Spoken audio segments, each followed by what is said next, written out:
Avant que l'on commence ce voyage ensemble, j'ai besoin de ton soutien, mon ami. Si tu as plus de 40 ans, comme moi, tu sais que ce genre d'histoire disparaît, on les oublie. Chaque abonnement à cette chaîne est une garantie que je pourrai continuer à t'apporter ces récits rares. Sans ton like, sans ton abonnement, l'algorithme peut effacer cette chaîne de ton écran à tout jamais. Écris-moi en commentaire. De quelle ville ou de quel pays me regardes-tu?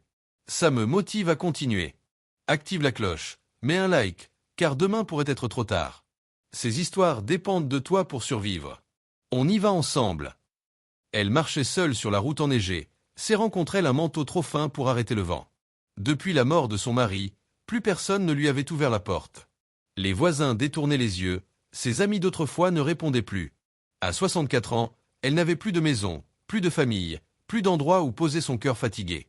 Pourtant, sous cette apparence fragile, il restait en elle une force ancienne, celle d'une femme qui avait survécu à 1000 chagrins.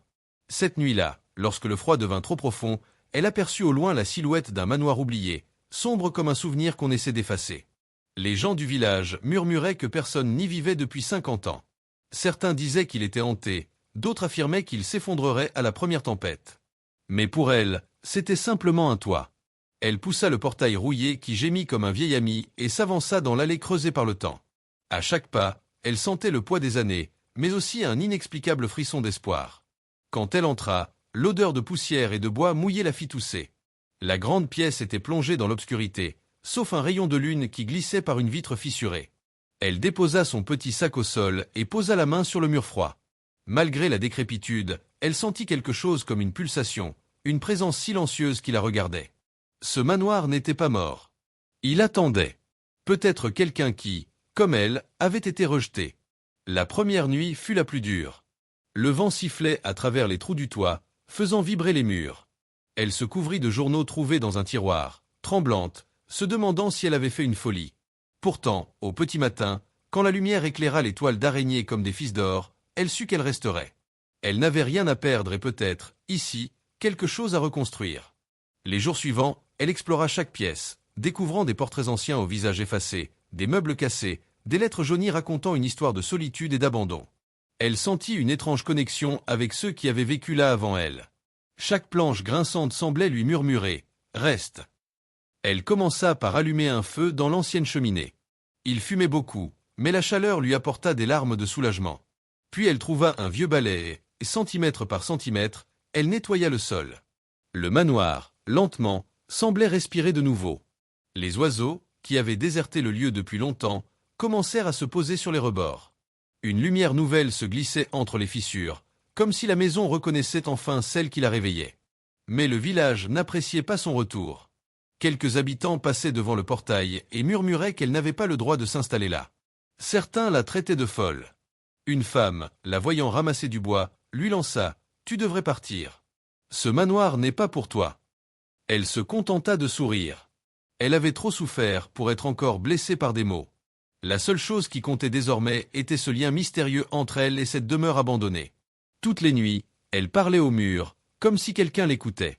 Elle racontait sa vie avec son mari, ses rêves perdus, les injustices qu'il avait détruites. Et parfois, lorsqu'elle s'endormait près de la cheminée, elle croyait sentir une main invisible poser un voile de douceur sur son cœur brisé. Un matin, en déplaçant une armoire lourde, elle découvrit une petite porte cachée derrière. Elle força la serrure et descendit un escalier étroit éclairé par des fissures dans le mur. Au fond, elle trouva une pièce minuscule, presque intacte. Au centre, une boîte en bois ornée de symboles anciens. Elle l'ouvrit et découvrit des photos d'une famille souriante, des bijoux simples mais précieux et un journal relié de cuir. Les premières lignes la bouleversèrent. À celui ou celle qui trouvera ce journal, sache que cette maison appartient à ceux que le monde a abandonnés. Protège-la et elle te protégera. Donne-lui de l'amour et elle t'en rendra davantage. Les mots semblaient lui parler directement. Elle referma la boîte, les mains tremblantes, sentant un destin plus grand qu'elle se déployait. À partir de ce jour, elle se consacra entièrement à la restauration du manoir. Elle réparait les fenêtres, recousait les rideaux, frottait les meubles jusqu'à ce qu'ils brillent. Parfois, elle se demandait comment elle parvenait à accomplir tout cela seule. Mais une énergie nouvelle l'habitait. Le manoir devenait sa mission, sa renaissance. Un soir, alors qu'elle recousait un coussin près du feu, elle entendit un léger craquement derrière elle. Elle se retourna brusquement, mais il n'y avait personne. Pourtant, elle sentit une chaleur étrange, comme un souffle contre sa joue. Elle comprit, ce manoir n'était pas vide. Il la remerciait, à sa manière. Peu à peu, l'extérieur aussi changea. Elle nettoya le jardin envahi de ronces, redressant les statues, rendant aux allées leur forme d'origine. Les enfants du village commencèrent à s'approcher en cachette pour regarder la vieille dame transformer le lieu. Certains lui demandaient timidement « Madame, c'est vous qui faites tout ça ?» Elle acquiesçait avec un sourire. Son visage autrefois marqué par la tristesse retrouvait une lumière douce. Elle n'était plus invisible. Un jour, un jeune garçon frappa timidement à la porte et lui apporta un panier de pommes. « C'est de la part de ma mère, » dit-il. Elle sentit son cœur se serrer. Pour la première fois depuis des années, quelqu'un avait pensé à elle. L'hiver passa, puis le printemps arriva, transformant le manoir en un écrin de fleurs et de couleurs. Les rumeurs changèrent. On disait maintenant que le manoir enchanté avait trouvé sa gardienne. Les gens commencèrent à lui demander conseil, à échanger quelques mots, parfois à lui offrir de petits cadeaux. Elle accueillait tout avec une humilité silencieuse. Elle n'avait jamais voulu être admirée. Tout ce qu'elle désirait était un endroit où l'on ne la rejetterait plus. Un soir d'automne, alors qu'elle rangeait le jardin, un vieil homme s'approcha du portail. Il la regarda longuement avant de dire d'une voix cassée « Ce manoir, il appartient à ma famille depuis des générations. Je suis le dernier héritier. Je croyais qu'il serait perdu pour toujours. Mais vous lui avez rendu la vie. » Elle resta figée, craignant qu'il ne veuille la chasser comme les autres. Mais l'homme secoua la tête. « Si vous le voulez, il est à vous. Aucun document ne vaut ce que vous avez fait ici. Vous lui avez donné ce qu'aucun de nous n'a su lui offrir, de l'amour. Il rend comme un être vivant. » Elle sentit les larmes monter. Elle n'avait jamais imaginé qu'on lui offrirait un jour un foyer pour toujours. Le vieil homme, touché par son émotion, posa doucement une clé dans sa main. « Prenez-en soin. Et laissez ce lieu continuer de guérir les âmes perdues. » Cette nuit-là, elle resta longtemps près de la cheminée, serrant la clé contre son cœur. Elle pensa à son mari disparu, à tout ce qu'elle avait enduré. Et pour la première fois, elle ne se sentit pas seule. Le manoir vibrait doucement autour d'elle, respirant comme un être vivant. Les années passèrent. Le manoir devint un refuge pour les voyageurs, les âmes blessées, les gens que la vie avait cassés. Elle accueillait chacun avec une tendresse infinie, leur offrant une soupe chaude, un lit propre, et surtout une écoute qu'on ne trouve que chez ceux qui ont souffert. On disait que les murs de la maison réparaient ce que les cœurs ne pouvaient plus réparer. Et au fond, c'était vrai. Elle-même était devenue une femme nouvelle, forgée par la douleur, mais illuminée par la renaissance. Quand elle ferma les yeux pour la dernière fois, un soir de printemps, le manoir sembla respirer plus profondément, comme s'il veillait sur elle. Les habitants du village, désormais attachés à elle, vinrent déposer des fleurs dans le jardin qu'elle avait fait renaître. Une petite fille demanda « Maman, pourquoi tout le monde l'aimait ?» Sa mère répondit « Parce qu'elle a donné de la chaleur là où il n'y en avait plus. Elle a transformé une maison abandonnée, et nos cœurs avec. » Depuis ce jour, on raconte que lorsque quelqu'un traverse une période sombre et passe près du vieux manoir, une douce lumière brille derrière la fenêtre du salon, même lorsque personne ne s'y trouve. Certains disent que c'est son esprit, d'autres pensent que c'est simplement la gratitude du lieu. Mais tous savent une chose, une femme rejetée par tous a réussi à créer un foyer capable de guérir le monde. Et dans chaque pierre, chaque feuille du jardin, chaque rayon de lumière filtrant à travers les vitres, on ressent encore la chaleur qu'elle avait apportée. Les années qui suivirent sa disparition semblèrent ralentir autour du manoir, comme si le temps lui-même refusait de laisser s'effacer son souvenir. Les visiteurs continuaient d'entrer, souvent timidement, parfois en larmes, cherchant dans ses murs la chaleur qu'elle avait laissée derrière elle. Beaucoup disaient ressentir une présence douce, presque maternelle, qui les guidait vers la pièce où brûlait autrefois la cheminée qu'elle avait ranimée. Personne ne comprenait comment, mais un parfum léger de lavande flottait encore dans l'air, même lorsque les fenêtres restaient fermées depuis des mois. Un matin, une jeune femme arriva, épuisée, portant un bébé dans les bras. Ses yeux étaient gonflés de fatigue et de peur. Elle frappa timidement à la porte, sans savoir si quelqu'un habitait encore là. La porte, qu'elle n'avait pas touchée assez fort pour l'ouvrir, s'entrebâilla pourtant d'elle-même. Un souffle d'air tiède l'invita à entrer. Elle hésita, puis franchit le seuil, serrant son enfant contre elle.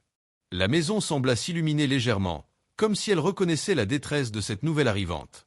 La jeune femme, ne sachant pas pourquoi, se mit à pleurer. Elle ne fit aucun bruit, pourtant les murs résonnèrent de compassion, comme s'il absorbait chacune de ses larmes. Elle s'installa près de la cheminée, où un tas de bois attendait d'être allumé. Lorsqu'elle chercha des allumettes, elle en trouva une boîte posée sur le manteau de pierre, exactement à l'endroit où la vieille femme les laissait autrefois. Elle eut un frisson. Elle alluma un feu, Et lorsque les flammes dansèrent, une sensation de sécurité la submergea. Elle pensa quitter l'endroit au matin, mais quelque chose en elle murmura qu'elle devait rester, au moins quelques jours. Elle ne savait pas que le manoir l'avait choisi comme il avait choisi la femme avant elle. Les habitants du village remarquèrent la lumière revenue dans les fenêtres. Une rumeur douce se propagea, quelqu'un vit de nouveau dans la maison. Mais cette fois, au lieu de mépris ou de suspicion, les gens éprouvèrent un respect silencieux. Le souvenir de la vieille femme les avait changés. Ils n'osaient plus critiquer ceux qui cherchaient refuge là où la souffrance avait été transformée en compassion. La jeune femme, prénommée Eliane, restait de plus en plus longtemps. Elle nettoyait, réparait, faisait rire son bébé dans les couloirs où autrefois résonnaient seulement les échos du passé. Parfois, elle sentait une brise légère effleurer son épaule alors que toutes les fenêtres étaient fermées. Une nuit, alors qu'elle berçait son enfant, elle aperçut dans le reflet d'un miroir une silhouette douce, floue, comme une femme qui souriait. Eliane cligna des yeux, mais la silhouette avait disparu. Pourtant, elle ne ressentit aucune peur. Seulement une profonde gratitude. Au fil du mois, elle sentit l'envie de s'attacher à ce lieu. Le manoir l'avait accueillie lorsque plus personne ne voulait lui tendre la main. Elle avait fui un compagnon violent, laissant derrière elle une vie qui menaçait de la briser.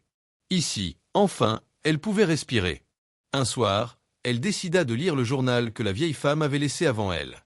Chaque page parlait de douleur, de solitude, mais aussi de renaissance. En refermant le journal, Eliane comprit qu'elle aussi avait une place ici. Ce manoir n'était pas simplement une maison. C'était un sanctuaire, un cœur de pierre qui guérissait les âmes cabossées. Un jour, le même vieil homme qui avait donné la clé à la femme revint, marchant lentement vers la porte. Il trouva Eliane dans le jardin, son bébé jouant dans l'herbe. Il l'observa un moment avant de lui demander doucement « C'est vous qui vivez ici maintenant ?» Elle acquiesça, craignant qu'il veuille récupérer la maison. Mais au contraire, son regard s'adoucit. « Je savais que quelqu'un viendrait. Cette maison n'aime pas rester vide. Elle choisit toujours ceux qui ont besoin d'elle. » Il lui raconta l'histoire de la gardienne précédente, celle qui avait redonné vie au lieu alors que tout le monde l'avait rejeté. Eliane écouta, la gorge nouée. À la fin, l'homme lui tendit la même clé. « C'est votre tour, si vous le voulez. Le manoir vous a déjà accepté. » Eliane sentit une chaleur monter en elle, comme si la maison se réjouissait silencieusement de sa décision. Elle remercia le vieil homme, qui s'éloigna avec un sourire nostalgique. Ce soir-là, alors qu'elle posait la clé sur la table, une bougie s'alluma seule, sa flamme vacillant comme un clin d'œil. Elle murmura « Merci. Je prendrai soin de toi. » Et le bois des murs répondit par un léger craquement, comme un soupir satisfait. Les jours passèrent, puis les années. D'autres personnes trouvèrent refuge dans le manoir. Un adolescent fuyant un foyer brisé, un homme âgé sans famille, une femme perdue qui avait tout abandonné après un deuil. Tous repartirent changés, apaisés, comme si une main invisible les avait doucement recousus de l'intérieur. Les habitants du village finirent par appeler le manoir « la maison de la chaleur », convaincus qu'il abritait un secret trop pur pour être expliqué. Les saisons se succédèrent, apportant à chaque fois une nouvelle énergie au manoir. La neige d'hiver dessinait des arabesques sur les fenêtres, le printemps ramenait les fleurs sauvages qu'Eliane plantait patiemment le long des allées, l'été remplissait la maison d'une lumière dorée, et l'automne faisait danser les feuilles autour de la cour comme une célébration silencieuse. Pourtant, malgré la beauté de ce cycle, il arrivait à Eliane de ressentir une étrange nostalgie, comme si un morceau d'histoire qu'elle n'avait pas encore découvert l'appelait doucement. Un soir, alors que son enfant dormait profondément, elle décida d'explorer une partie du grenier qu'elle n'avait jamais osé ouvrir. La poignée, glacée, semblait résistante, mais après quelques secondes, la porte s'ouvrit avec un soupir, comme si elle lui cédait volontairement le passage. La pièce était plongée dans l'obscurité, mais une odeur de bois ancien s'en dégageait, mêlée à une fragrance subtile qu'elle avait déjà sentie quelque part. Elle alluma une lampe à pétrole et avança lentement. Le sol craquait sous ses pas, mais rien ne semblait menaçant. Au contraire, c'était comme entrer dans la mémoire la plus profonde du manoir. Dans un coin, recouvert d'un drap blanc, un vieux coffre attirait son regard. Elle s'approcha, tira délicatement le tissu et posa la main sur la surface polie mais poussiéreuse. Elle hésita un instant, puis ouvrit le coffre. À l'intérieur, elle trouva des objets soigneusement rangés, des lettres attachées par un ruban bleu ciel, un châle violet tissé à la main, des bougies sculptées et un petit médaillon en argent. Quand elle l'ouvrit, une photo miniature apparut. Une femme au regard tendre, les cheveux relevés, souriait doucement. Eliane sentit un frisson. Elle ne savait pas pourquoi, mais ce visage lui semblait familièrement chaleureux. Peut-être parce que c'était le visage de celle qui avait vécu ici avant elle. Sans même connaître son nom, Eliane avait l'impression d'avoir toujours marché dans ses pas. En dessous des objets, elle trouva un carnet. Les pages, bien que jaunies, étaient encore lisibles. La première phrase fit trembler ses doigts. « Si tu trouves ceci, c'est que la maison t'a accepté. » La suite racontait des jours de solitude, d'efforts, de larmes, mais aussi de renaissance. Un passage retint particulièrement son attention. « Un jour, une autre âme blessée viendra. Et ce sera à elle de poursuivre le cycle. Je ne serai plus là, mais je resterai. Je protégerai. » Eliane sentit les larmes lui monter aux yeux. Elle comprenait maintenant ce qu'elle avait perçu depuis son arrivée. Une présence douce, rassurante, presque maternelle. Elle referma le carnet contre son cœur, remerciant en silence cette femme qui avait laissé une trace plus forte que la mort. Les jours suivants, elle sentit une énergie nouvelle l'entourer. Le manoir semblait plus vivant que jamais. Les chaises ne grinçaient plus, les marches d'escalier semblaient plus solides, et même les portes autrefois capricieuses s'ouvraient plus facilement, comme si la maison voulait lui offrir une vie plus douce.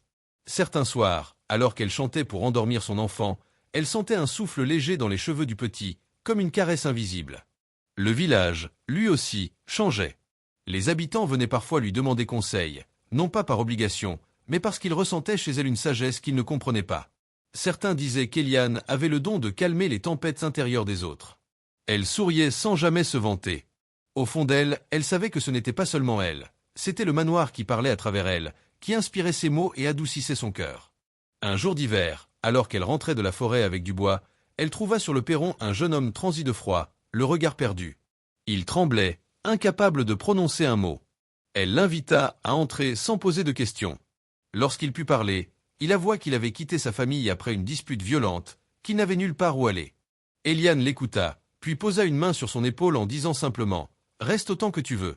Ici, personne n'est rejeté. » Le jeune homme éclata en sanglots, mais cette fois, ce furent des larmes de soulagement. Au cours des semaines, il reprit des forces, aida Eliane dans les travaux, joua avec son enfant, et retrouva peu à peu le goût de vivre. Parfois, il affirmait sentir quelqu'un lui poser une main rassurante sur l'épaule lorsqu'il avait des crises d'angoisse. Eliane souriait. Elle savait que le manoir continuait de protéger. Avec le temps, Eliane accueillit tant de personnes que le manoir semblait devenir un lieu sacré. Certains arrivaient brisés et repartaient reconstruits.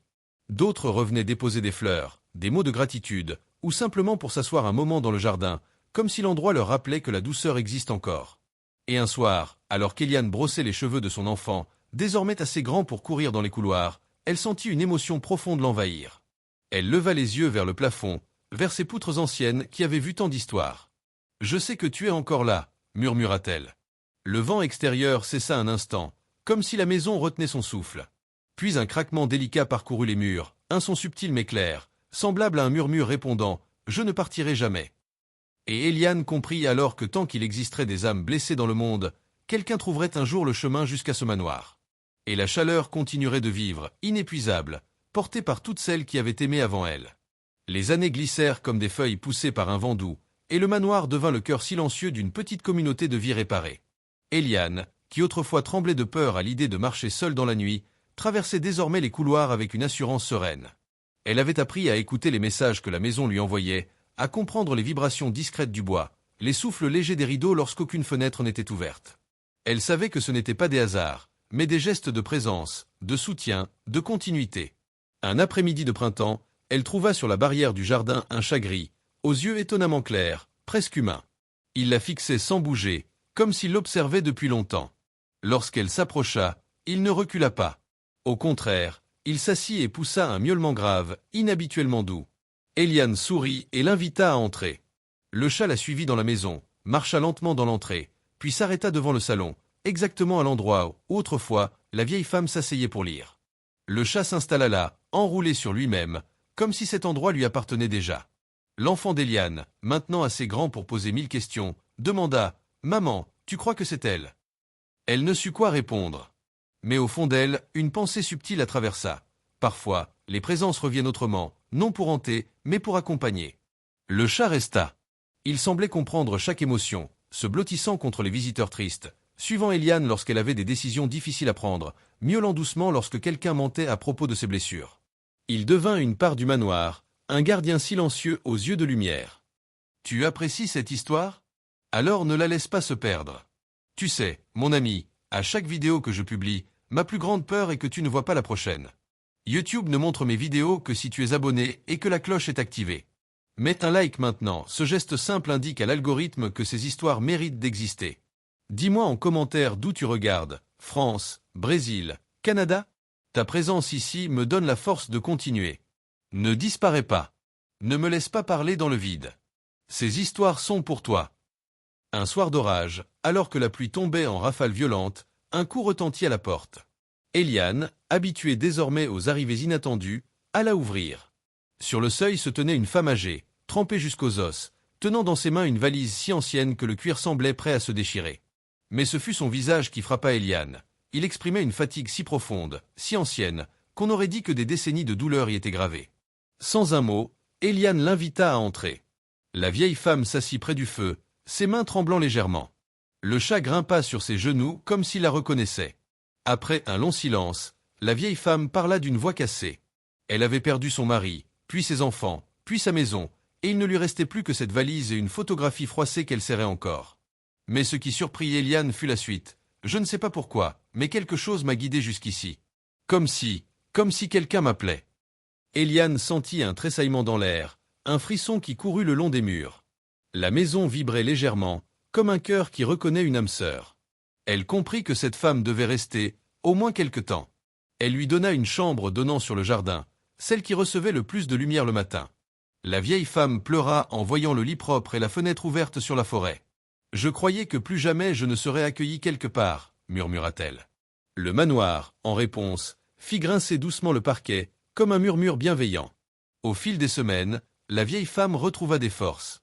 Elle riait parfois, un rire fragile mais sincère, que le manoir semblait amplifier, comme pour encourager ce retour de vie.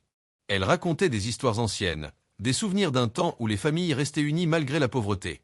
Son regard, autrefois opaque de chagrin, retrouvait peu à peu une étincelle. Un matin, alors que le soleil illuminait la pièce, Eliane trouva sur la table du salon une lettre. L'écriture tremblait, mais les mots étaient clairs. La vieille femme les remerciait, mais elle devait partir, car elle avait retrouvé la force de rejoindre quelqu'un qu'elle avait longtemps cherché. Elle laissait aussi un objet, soigneusement enveloppé dans un foulard, un pendentif en forme de cœur, ouvragé, ancien. À l'intérieur, une photographie en noir et blanc représentait une jeune femme ressemblant étrangement à la première gardienne du manoir. Eliane resta figée. Le pendentif vibrait légèrement entre ses doigts. À ce moment précis, une brise chaude traversa la pièce malgré les fenêtres fermées. Le chat releva la tête, ses yeux brillant d'un éclat presque humain. Eliane comprit alors que rien n'était une coïncidence. Le manoir attirait ceux qui devaient guérir, mais aussi ceux qui avaient un lien profond, invisible, avec celles et ceux qui l'avaient aimé avant. Le soleil se posa sur le pendentif, projetant un éclat doré sur les murs. Eliane sentit une certitude douce envahir son cœur. Elle n'était pas simplement la nouvelle gardienne. Elle faisait désormais partie de la lignée. Et un jour, quelqu'un d'autre viendrait, guidé par les mêmes forces silencieuses. La maison continuerait de battre. Tant que le monde ferait souffrir, quelque chose ici continuerait à réparer. Les jours suivants, Eliane sentit que quelque chose avait changé dans l'atmosphère du manoir. Ce n'était pas une perturbation, mais plutôt une transition douce, comme si la maison retenait son souffle avant une nouvelle étape.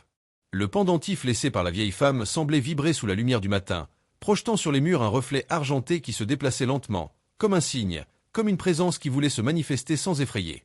Elle décida de porter le pendentif. Dès qu'il effleura sa peau, une chaleur subtile se répandit dans sa poitrine.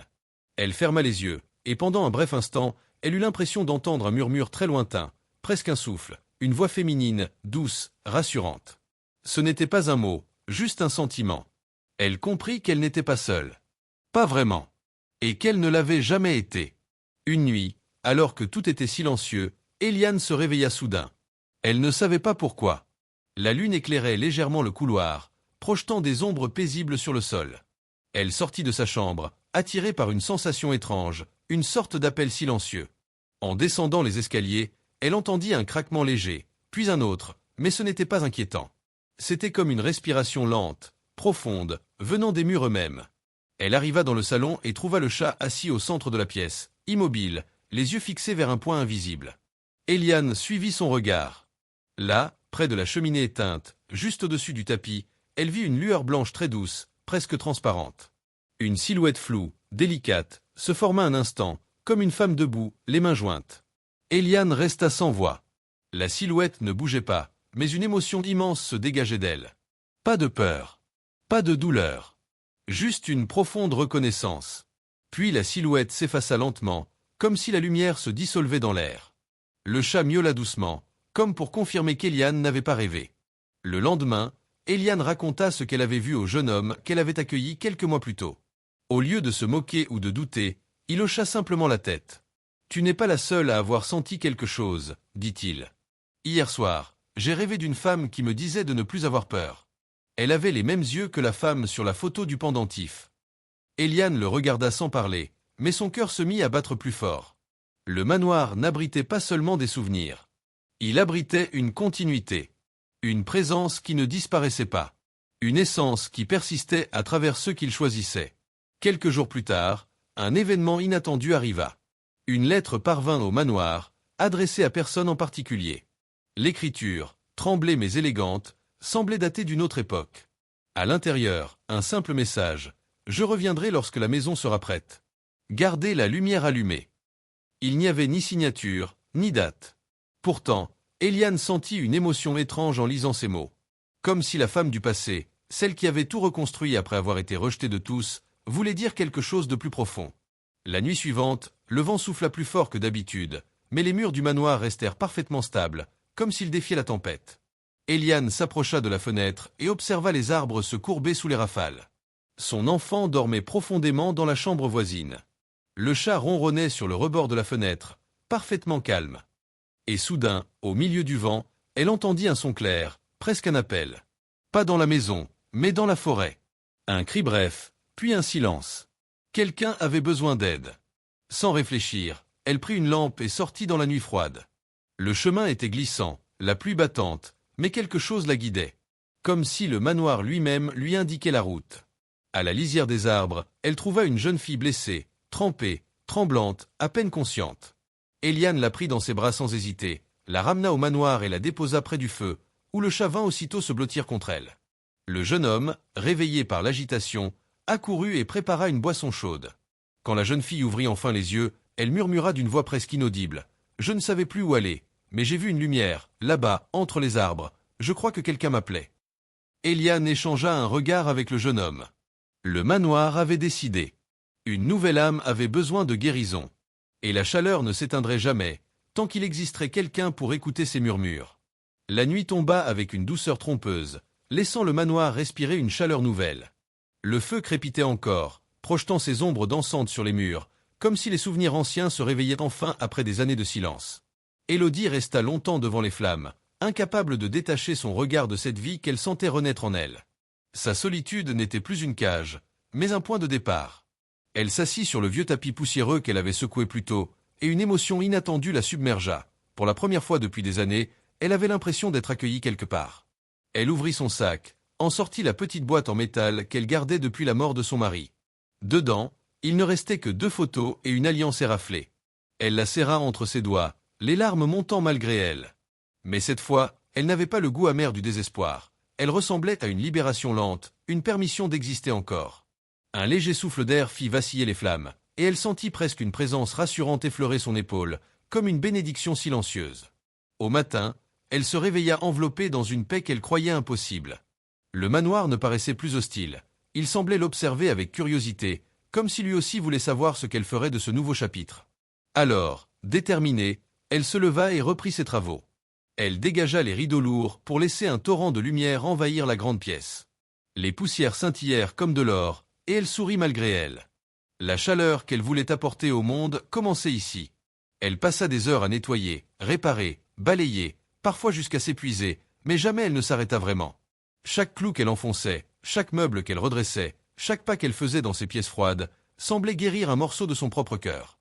Les jours se suivirent ainsi, rythmés par le craquement du bois qu'elle rafraîchissait, par les fenêtres qu'elle décapait, par l'odeur du café qu'elle préparait chaque matin pour ne plus se sentir seule. Puis, un soir, alors qu'elle arrangeait de vieilles chandelles dans le hall, elle entendit un bruit dehors. Un pas hésitant, puis un second. Élodie resta immobile, la respiration coupée. Lorsqu'elle ouvrit la porte, elle découvrit une jeune femme tremblante, mouillée par la pluie, tenant un enfant contre elle. La panique dans ses yeux était palpable, presque douloureuse à regarder. Élodie comprit immédiatement ce que ses regards imploraient. Un endroit où se reposer, juste un instant, un coin de lumière dans un monde trop dur. Sans réfléchir, elle les fit entrer. La chaleur du manoir les enveloppa, et l'enfant s'endormit presque aussitôt dans les bras de sa mère. Élodie les observa, frappée par la force du destin. Elle, rejetée par tous, trouvait maintenant le courage d'accueillir ceux qui souffraient comme elle. Une boucle invisible se refermait doucement autour de son cœur. Elle prépara une soupe chaude, chercha des couvertures, installa un lit de fortune près de la cheminée. La jeune femme, émue jusqu'aux larmes, la remercia d'une voix brisée. Élodie sourit seulement, comme si ce geste n'était rien, alors qu'en réalité, il représentait tout. Cette nuit-là, alors que la pluie frappait encore les fenêtres, le manoir vibrait d'une chaleur rare. Pour la première fois depuis des années, 3 personnes y respiraient la paix, et chacun d'eux, à sa manière, trouvait un semblant d'espoir.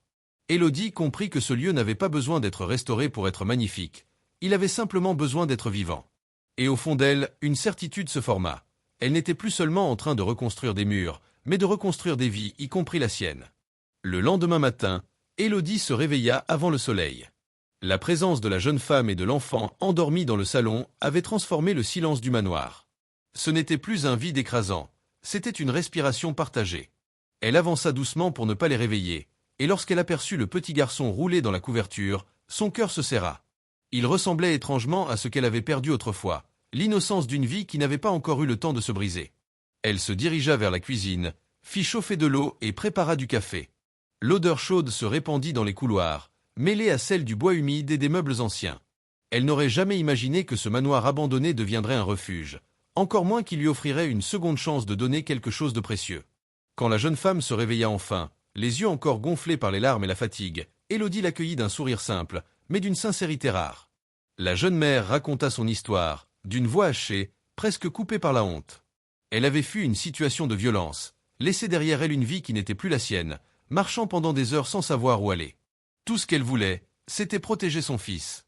À mesure que les mots se déversaient, les mains d'Élodie tremblaient légèrement, comme si chaque fragment de douleur réveillait quelque chose qu'elle avait enfoui depuis longtemps. Elle la toucha doucement au bras, lui disant que personne ici ne serait jugé, que ce toit était aussi le sien. Si cette histoire a touché ton cœur, j'ai une faveur à te demander. Partage cette vidéo avec un ami, un membre de ta famille, quelqu'un qui apprécie aussi ce type de récit. Sans partage, ces histoires meurent ici. Abonne-toi maintenant si ce n'est pas encore fait, à 40, 50, 60 ans, on sait la valeur de ne pas perdre ce qui est rare.